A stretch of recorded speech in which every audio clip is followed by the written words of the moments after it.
இந்த காலை நேரத்திலையும் உங்கள் மத்தியில் ஆண்டவருடைய வார்த்தையை கொடுக்கும்படியாக ஆண்டவர் தந்த கிருபைக்காக ஆண்டவரை ஸ்தோத்திரிக்கிறேன்.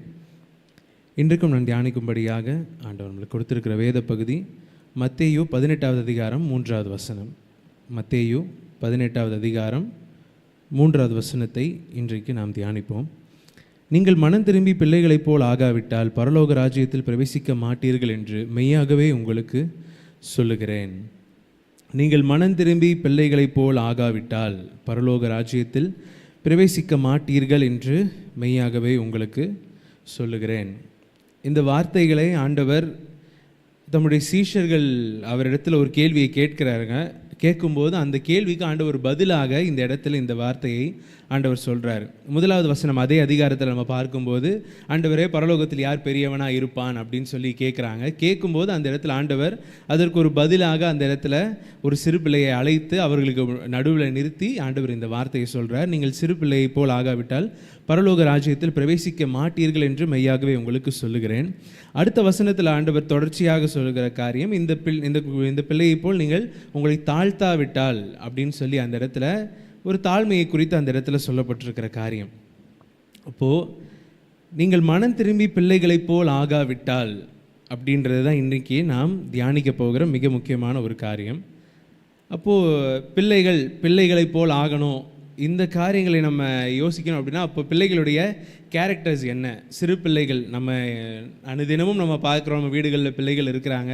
அவர்கள் மத்தியில் நம்ம அவர்கள்கிட்டேருந்து கற்றுக்கொள்ளக்கூடிய காரியங்கள் அல்லது அவர்களுடைய எந்த ஒரு காரியத்தை பிள்ளைகளிடத்திலிருந்து நம்ம மாறணும் அப்படின்னு சொன்னால் எல்லாருமே சின்ன பிள்ளையாக இருக்கும்போது என்ன சொல்லுவாங்க? வளர்ந்த மாதிரி நடந்துக்கோ, இல்லை இன்னும் நீ வளரணும், இப்படி சொல்லுவாங்க. ஆனால் ஆண்டவர் சொல்லுகிற காரியம் நீங்கள் மனம் திரும்பி பிள்ளைகளைப் போல் ஆகாவிட்டால் நீங்கள் பரலோக ராஜ்யத்தில் பிரவேசிக்க மாட்டீர்கள் அப்படின்னு சொல்லி. அப்போது பிள்ளைகளைப் போல மாறணும் அப்படின்னா லிட்ரலான ஒரு அர்த்தம் கிடையாது. ஆனால் அந்த இடத்துல அந்த கேரக்டர்ஸை குறிக்கக்கூடியது, அந்த பிள்ளைகளுடைய சுபாவங்களை குறித்து, அந்த பிள்ளைகள் ஒரு காரியத்தை கேட்கும்போது அவர்கள் வெளிப்படுத்துகிற அந்த சுபாவங்களை குறித்து இந்த இடத்துல சொல்லப்பட்டிருக்கிற காரியங்களாக இருக்குது. அப்போ பொதுவாகவே என்ன அப்படின்றது ஒரு 3 காரியங்களை குறித்து நாம் இன்றைக்கி இந்த காலையில் நம்ம தியானிக்கலாம். முதலாவது, சிறு பிள்ளைகளைப் போல் நம்ம மாறணும் அப்படின்னு வரும்போது பிள்ளைகள் முதலாவது என்ன செய்வாங்க அப்படின்னா தாங்கள் கேட்கிற எல்லா காரியத்தையும் அவர்கள் நம்புவார்கள், கேட்கிற எல்லா காரியத்தையும் விசுவாசிப்பார்கள். அதன் மேலே ஒரு அசைக்க முடியாத ஒரு நம்பிக்கை அவங்களுக்கு என்ன பண்ணும், அவங்களுக்கு அது மேலே வந்துடும். ஒரு காரியத்தை நம்ம சொல்கிறோம் அப்படின்னா, இல்லை ரொம்ப சிம்பிளாக சின்ன பசங்கக்கிட்ட ஒரு காரியத்தை சொல்லி நான் தான் இது பண்ணேன், நான் தான் சூப்பர் ஹீரோ அப்படின்னு சொன்னாலே அந்த பசங்க என்ன தான் பண்ணுவாங்க? இப்போ இருக்கிற காலகட்டத்தின் பிள்ளைகள், கொரோனாக்கு அப்புறம் இருக்கிற பசங்க ரொம்ப தெளிவாக இருக்கிறாங்க அந்த விஷயத்தில். ஆனால் ஒரு குறிப்பிட்ட ஒரு ஜென்ரேஷன் பின்னாடி நம்ம பார்க்கும்போது சின்ன சின்ன விஷயங்களாக இருந்தாலும் அதை பெற்றோராக இருந்தாலும் சரி, இல்லை ஸ்கூலில் சொல்கிற காரியங்கள் எதுவாக இருந்தாலும் அதை அப்படியே நம்புகிற ஒரு சுபாவம் பிள்ளைகளுக்குள்ளே இருக்குது. இப்போயுமே சில பிள்ளைகளுக்குள்ளே அந்த ஒரு காரியம் இருக்குது. ஒரு விஷயத்தை நம்ம சொல்கிறோம் அப்படின்னா அதற்கான ஒரு சாத்தியக்கூறு அவங்களுக்கு தேவை கிடையாது, அதுக்கு ஒரு ப்ரூஃப் வேண்டாம், இது இப்படி தான் அப்படின்னு சொல்லி நம்ம அவங்க கண்களுக்கு முன்பாக அதை காண்பிக்க வேண்டிய ஒரு காரியம் கிடையாது. அந்த பிள்ளைகள்கிட்ட அதை சொன்னாலே அவங்க என்ன பண்ணுவாங்க, அதை அப்படியே அவங்க அப்படியே அதை நம்பி அந்த காரியத்தை அவங்க தங்களுடைய மனதில் ரொம்ப ஆழமாக அதை அப்படியே வச்சுப்பாங்க.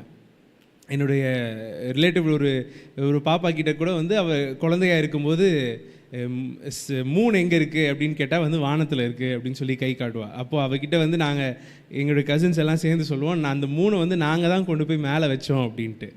அப்போது அவள் அடுத்த வாட்டி அவகிட்ட கேட்கும்போது, தொடர்ச்சியாக கேட்கும்போது மூணு எங்கே இருக்குது அப்படின்னு கேட்டால் மேலே இருக்குது, யார் வச்சா அப்படின்னு கேட்டால் நீங்கள் அப்படின்னு சொல்லி எங்களை கை காட்டுவாள். அப்போது இது ஒரு சின்ன காரியம், ஆனால் அது எப்படி இவங்க மேலே பறந்து போயிருப்பாங்க, இல்லை எப்படி அந்த இதெல்லாம் அந்த பசங்களுக்கு தெரியாது, அந்த பிள்ளைகளுக்கு அது தெரியாது. ஆனால் அந்த சொல்லப்படுகிற காரியத்தின் மேல் அவர்களுக்கு இருக்கிற அந்த ஒரு நம்பிக்கை, அந்த சொல்லப்படுகிறவர் அந்த சொல்லுகிற அந்த நபர் மேல் இருக்கிற அந்த ஒரு நம்பிக்கை, இந்த சுபாவம் கிறிஸ்தவர்களாக இருக்கிற நமக்கு ஆண்டவர் இந்த வசனத்தில் சொல்கிற அந்த ஒரு கான்டெக்ஸ்டில் நம்மளுக்கு மிக முக்கியமான ஒரு காரியம். நம்மக்கிட்ட யார் விசுவாசத்தின் வார்த்தையை சொன்னது, நம்முடைய விசுவாச ஓட்டத்தை ஆரம்பித்தவர் யார்? ஆனால் நம்ம அந்த ஒரு காரியத்தின் மேலே நம்ம விசுவாசமாக இருக்கணும், அந்த ஒரு காரியத்தின் மேலே தான் நம்பிக்கையாக இருக்கணும். ஒரு சிறு பிள்ளைக்கு ஸ்கூலுக்கு போகிறாங்க அப்படின்னு சொன்னால் ஃபீஸ் கட்டலை அப்படின்னு சொல்கிறது ஃபீஸ் கட்டலை அப்படின்ற காரியம் பெற்றோருக்கு தான் ரொம்ப ஸ்ட்ரெஸ்ஃபுல்லாக இருக்குமே தவிர அந்த பிள்ளைக்கு அது ஒருபோதும் அது ஒரு பெரிய காரியமாகவே என்ன பண்ணாது, தோணாது. ஏன்னா எனக்கு பென்சில் பென் வாங்கி கொடுக்கறது போல் எங்கள் அப்பா அம்மா இந்த காரியத்தை எனக்கு செஞ்சுருவாங்க, இல்லை எனக்கு மதியான சாப்பாடு எல்லாத்தையும் எங்கள் அப்பா அம்மா பார்த்துப்பாங்க அப்படின்னு சொல்லி அந்த ஒரு நம்பிக்கை. இது அதற்கு ஒரு ப்ரூஃப் தேவை கிடையாது. நீங்கள் வந்து இன்றைக்கி நீங்கள் கட்ட போகிற ஃபீஸை என் கண்மழை அந்த காசை காட்டுங்க, அப்போ தான் நான் வந்து நீங்கள் ஃபீஸ் கட்டுவீங்க நம்பி நான் ஸ்கூலுக்கு போவேன் அப்படின்னு அந்த பிள்ளை என்ன பண்ணுறதில்ல, சொல்கிறது கிடையாது.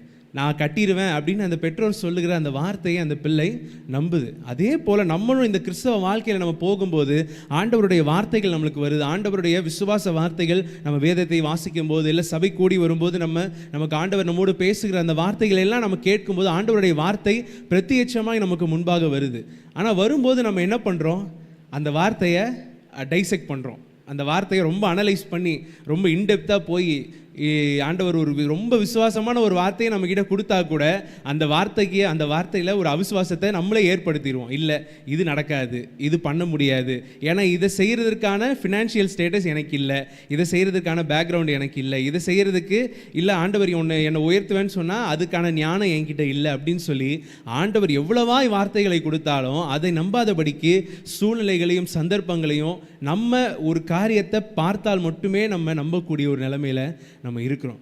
ஆனால் இந்த காலை நேரத்தில் ஆண்டவர் நம்மளை பார்த்து சொல்லுகிற காரியம், நாம் நம்புவதற்கு எந்த ஒரு சூழ்நிலையுமே இல்லை என்றாலும் ஒரு சிறு பிள்ளையை போல தனக்கு சொல்லப்படுகிற காரியத்தை நம்புகிற ஒரு சுபாவம் நமக்கு மிக முக்கியமாய் நம்முடைய வாழ்க்கையில் வேணும். ஏன்னா நம்ம அந்த வார்த்தையை நம்புவதை காட்டிலும் அந்த வார்த்தையை சொல்கிற நபர் யார் அப்படின்றது ரொம்ப முக்கியம். நம்ம ஆண்டவரை நம்ம நேசிக்கிறோம், ஆண்டவருடைய வார்த்தைகளை கேட்கிறோம். வானத்தையும் பூமியும் உண்டாக்கினவர், பூமியை அஸ்திவாரப்படுத்தினவர், பொன்னும் வெள்ளியும் என்னுடையது, பூமியும் அது நிறைவும் என்னுடையது என்று சொன்ன தேவனை நம்ம ஆராதிக்கிறோம். தேவாதி தேவன், அவர் ராஜாதி ராஜா, அவரால் செய்யக்கூடாத அதிசயமான காரியம் ஒன்றுமே இல்லை. அப்படிப்பட்ட தேவன் என்கிட்ட இந்த வார்த்தையை சொல்கிறாரு அப்படின்ற அந்த ஒரு நம்பிக்கையோடு நம்ம இருந்தோம் அப்படின்னு சொன்னால் நம்முடைய சூழ்நிலைகளையோ இல்லை நம்மளை சுற்றி நெருங்கி நிற்கிற காரியத்தை நம்ம பார்க்காதபடிக்கு நம்ம ஆண்டவரை மட்டுமே நம்ம பார்ப்போம். ஆனால் நம்ம கிறிஸ்தவ வாழ்க்கையில் என்ன பண்ணிடுறோம், வளர்ந்து பெரியவனாகி நம்ம எல்லா காரியத்தையுமே நம்ம அனலைஸ் பண்ணுற மாதிரி ஒரு நிலைமையில் வந்துடுறோம். ஆனால் அப்படி கிடையாது. எத்தனை வருஷம் ஆனாலும் அந்த ஆதி அன்பு, அதுதான் அடுத்த பாயிண்ட். என்ன அப்படின்னா, சிறு பிள்ளைகளுக்கு நம்மளே இப்போது இவ்வளோ வளர்ந்த பிறகுமே நம்ம சில காரியங்கள் என்ன சொல்லுவோம், அந்த காலத்தில் நாங்கள் ஒரு காரியத்தை நாங்கள் செஞ்சோம், இல்லை அந்த டைமில் நம்ம சிறு வயதில் நம்ம டேஸ்ட் பண்ண ஒரு காரியமாக இருக்கும், இல்லை சிறு வயதில் நம்ம ரொம்ப என்ஜாய் பண்ணி செஞ்ச ஒரு ஆக்டிவிட்டியாக இருக்கலாம். அது இப்போ ரொம்ப சிம்பிளாக இருக்கலாம். இப்போ நம்ம அதை செஞ்சு பார்த்தோன்னாலுமே, இல்லை இப்போ நம்ம அது என்னோட சின்ன வயசில் இது எனக்கு ரொம்ப பிடிச்சது அப்படின்னு சொல்லி இப்போ நம்ம அதை கரண்ட்டில் செஞ்சு பார்த்தோன்னா நம்மளுக்கு அது ரொம்ப பிடிக்காது. இதை பற்றியா நான் சின்ன வயசில் அவ்வளோ எக்ஸைட் ஆனேன் அப்படின்னு சொல்லி நம்ம யோசிக்கலாம். ஆனால் அந்த சிறு வயதில் நம்ம இருக்கும்போது அந்த ஒரு சின்ன காரியமாக இருந்தாலும் அதை குறித்து நம்மளுக்கு அவ்வளோ ஒரு ஆர்வம் இருந்திருக்கும், அது மேலே அவ்வளோ ஒரு தாகம் இருந்திருக்கும், அது மேலே அவ்வளோ ஒரு அன்பு இருந்திருக்கும், ஒரு சின்ன காரியமாக இருந்தாலும் சரி. அதே போல தான் இந்த சிறு பிள்ளையை போல் ஆகாவிட்டால் அப்படின்னு சொல்கிறது நம்ம ஆதியில் கொண்டிருந்த அந்த அன்பை குறிக்கக்கூடிய காரியமாக இருக்குது. இந்த வாரத்தில் கூட நம்ம தியானித்த காரியங்களில் பார்க்கும்போது ஆதியில் கொண்டிருந்த அந்த அன்பை விட்டாய் என்று உன் பேரில் எனக்கு ஒரு குறை உண்டு அப்படின்னு ஆண்டவர் சொல்கிறார். அப்படின்னா நம்ம ஆவிக்குரிய வாழ்க்கையில் நம்ம சிறு பிள்ளைகளாக இல்லாதபடிக்கு நம்ம வளர்ந்து நம்முடைய ஆவிக்குரிய வாழ்க்கையில் வளர்றதை காட்டிலும் நம்முடைய ஞானத்தில் நம்ம வளர்ந்துடுறோம். உலக ஞானம் தேவனுக்கு விரோதமான அது பகையாக தான் இருக்குமே தவிர ஆண்டவருடைய காரியங்களை, ஆண்டவருடைய சித்தத்தை, ஆண்டவர் எனக்கு இதை செய்வார் அப்படின்றத என்னுடைய ஞானத்தை வச்சு நான் அனலைஸ் பண்ணி பார்த்தேன்னு சொன்னால் அது நிச்சயமாக நடக்காது. ஆண்டவர் எனக்காக ஒரு காரியத்தை செய்வார், எப்படியாகிலும் செய்வார் அப்படின்றது தான் விசுவாசமே தவிர ஆண்டவர் எனக்கு இப்படிப்பட்ட சூழ்நிலைகளை கொடுத்தா என் வாழ்க்கையில் இந்த ஒரு ஆசீர்வாதம் வரும் அப்படின்றது ஒரு பெரிய காரியமே கிடையாது. அப்போது முதலாவது என்ன, சிறு பிள்ளைகளை போல் ஆகணும் அப்படின்னு சொன்னால் ஆண்டவர் சொல்கிற காரியத்தை அப்படியே நம்பணும். அது எப்படிப்பட்ட வார்த்தையாக இருந்தாலும் சரி, அது கொஞ்சம் கூட என்னால் நம்ப முடியாது அப்படின்னா கூட அது ஆண்டவர் எனக்கு சொல்கிறார் அப்படின்ற போது அதன் மேல் நான் நம்பிக்கையாக இருக்கும்போது நிச்சயமாக என்னுடைய வாழ்க்கையில் மாற்றம் வரும். ரெண்டாவது காரியம் என்னன்னு பார்க்கும்போது ஆதியில் கொண்டிருந்த அந்த அன்பு, அந்த ஆதியில் கொண்டிருந்த அந்த காரியத்தை, அந்த ஆதியில் கொண்டிருந்த ஆண்டவர் மேல் வைத்திருந்த அந்த பக்தி வைராக்கியம், ஆண்டவர் மேல் வைத்திருந்த அந்த ஒரு விசுவாசம், அதற்கு நேராக நாம் கடந்து போக வேண்டும் என்று ஆண்டவர் இந்த காலை நேரத்தில் நம்முடைய வாழ்க்கையில் நம்ம இருக்கணும் அப்படின்னு சொல்லி ஆண்டவர் விரும்புகிறார். அதை நம்ம செய்யணும். அது ரொம்ப ரொம்ப முக்கியமான ஒரு காரியமாக இருக்குது. நம்ம எப்பயுமே நம்ம வளர்ந்துட்டோம், இல்லை நம்மளுடைய வாழ்க்கையில் நம்ம இன்னும் முன்னுக்கு வந்துட்டோம் அப்படின்றது கிடையாது.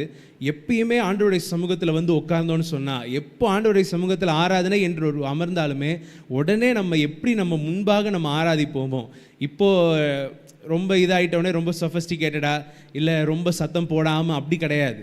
உண்மையிலேயே எனக்குள்ள ஆண்டவருடைய அன்பு இருக்குது, ஆண்டவருடைய அன்பை நான் ருசிச்சிருக்கேன், ஆண்டவரை நான் நேசிக்கிறேன் அப்படின்னு சொன்னால் என்னுடைய ஆராதனை எல்லாரை காட்டிலும் வித்தியாசமாக தான் இருக்கணும். எல்லாரை காட்டிலும் நான் என்னுடைய சத்தத்தை உயர்த்தணும் அப்படின்றத யாரோ ஒருத்தர் எனக்கு சொல்லணும்னு கிடையாது. இல்லை கரங்களை உயர்த்துங்க, இல்லை ஆண்டவர்கிட்ட ஆண்டவர் செய்த நன்மைகளை சொல்லி நீங்கள் நன்றி செலுத்துங்கன்னு எனக்கு சொல்ல வேண்டியதே கிடையாது. அந்த அன்பை, அந்த ஆதி அன்பில் நான் நிலைச்சிருந்தேன்னு சொன்னாலே என்னை அறியாமல் எனக்குள்ளே இருந்த அந்த நன்றி பலிகளும் அந்த ஸ்தோத்திர பலிகளும் தூபமாய் நறுமணமாய் ஆண்டவருடைய சமூகத்திற்கு நேராக ஏறெடுக்கப்பட்டு கொண்டே இருக்கும். அதனால் அந்த ஆதியில் இருந்த அந்த அன்பிற்கு நேராக நம்ம கடந்து போவோம். ஒருவேளை இந்த சுபாவங்கள் எல்லாம் என்கிட்ட இல்லை, இந்த ஆண்டவர் கேட்ட சுபாவம் இல்லை, நான் ரொம்ப ஒரு வளர்ந்த ஒரு நிலைமையில் இல்லை, நான் என்னோட ஞானத்தை நான் சார்ந்து இருக்கேன்னு சொன்னால் இந்த காலை நேரத்தில் அதை நம்ம தியானித்து நம்முடைய வாழ்க்கையிலிருந்து அதை மாற்றிக்கொள்வோம். கடைசியான காரியம் என்னான்னு பார்க்கும்போது 18வது அதிகாரம் 4வது வசனத்தில் 18வது அதிகாரம் 4வது வசனத்தை பார்க்கும்போது, ஆகையால் இந்த பிள்ளையைப் போல் தன்னை தாழ்த்துகிறவன் எவனோ அவன் பரலோக ராஜ்யத்தில் பெரியவனாக இருப்பான். இப்போதான் ஆண்டவர் வந்து அந்த சீஷர்கள் கேட்ட அந்த கேள்விக்கான ஒரு பதிலுக்குள்ளே ஆண்டவர் வராரு. பரலோக ராஜ்யத்தில் எவன் பெரியவனாக இருப்பான் என்ற அந்த கேள்வியில் இப்போ ஆண்டவர் சொல்கிற பதில் தான் இந்த பிள்ளையைப் போல் தன்னை தாழ்த்துகிறவன் எவனோ. அந்த தாழ்மை பிள்ளைகளுக்குள்ள அநேக கேரக்டர்ஸ் இருக்குது. நம்ம இந்த ஒரு வசனத்தை வச்சே நம்ம ரொம்ப ஒரு பெரிய ஸ்டடியே நம்மளால் எடுக்க முடியும். அவ்வளோ கேரக்டர்ஸ் பிள்ளைகளுக்குள்ளே இருக்குது. அந்த கேரக்டர்ஸை நம்முடைய வாழ்க்கையில், அதுவும் முக்கியமாக நம்முடைய ஆவிக்குரிய வாழ்க்கையில் நம்ம இன்கல்கேட் பண்ண வேண்டியது ரொம்ப முக்கியமான ஒரு காரியம். அதுலேயும் இந்த 3 காரியங்கள் நம்ம பார்த்ததில் இந்த தாழ்மை அப்படின்றது இந்த வளர்ந்த நிலைமைக்குள்ளே வரும்போது ரொம்ப முக்கியமாக நம்முடைய வாழ்க்கையில் வர்றது வந்து அந்த ஸ்டேட்டஸ், ப்ரெஸ்டீஜ்.